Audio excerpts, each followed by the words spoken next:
Hello, it's Romanosky from Calgary, Canada, and this is another video that I'm going to be doing on the dry ice blasting.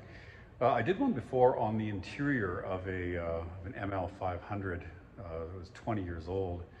It was really dirty from just a decade of hauling kids around. And now I've got a couple of other cars. This is an E-Type that I've restored with some help. If we look in that closely, we can see just some of the aluminum castings and some of the other parts, well, just could use a little bit of a freshening. So this will just get a light blast to clear off a little bit of the road grime. You know, it's pretty hard to get in there with a brush and clean anything. So the dry ice is a good tool for that.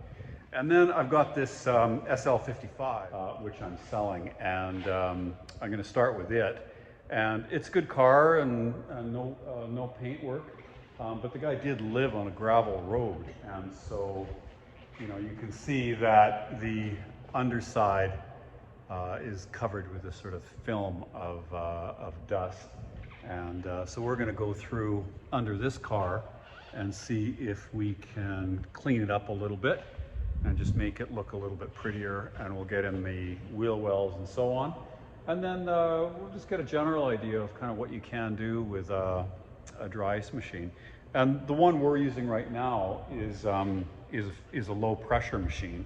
And so, you can actually use it on fabric and carpet, and, you can, clean your shoes with it if you want. You need to be a little bit careful with stickers.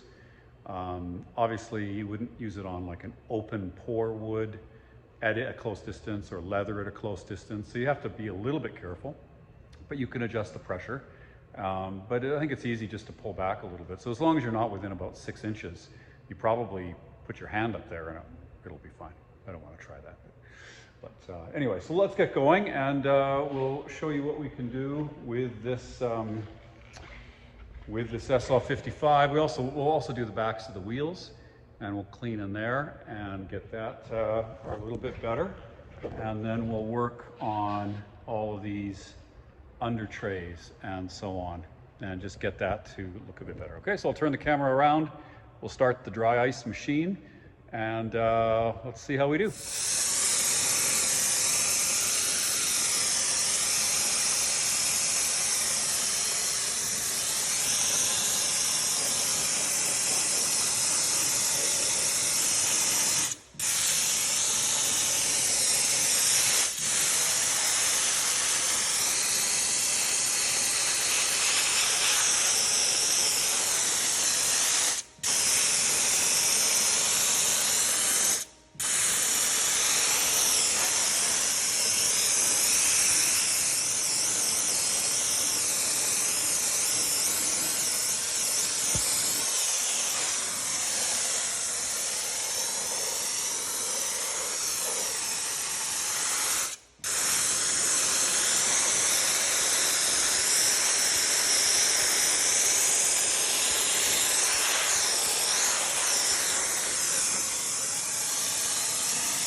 Okay, so, well, that looks a lot better, doesn't it? I mean, that looks great. And again, it's, only a few minutes worth of work. So I'll continue on. Actually, I'll get the tops of those louvers there, because I missed those.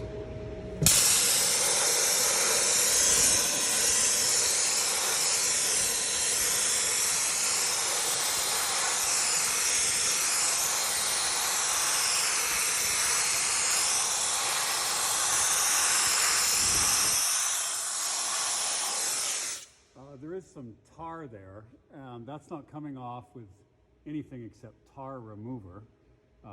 So I'll do that later as well. But that's a pretty good looking wheel arch. We have this back plastic under tray covering the exhaust. So let's see what happens with that.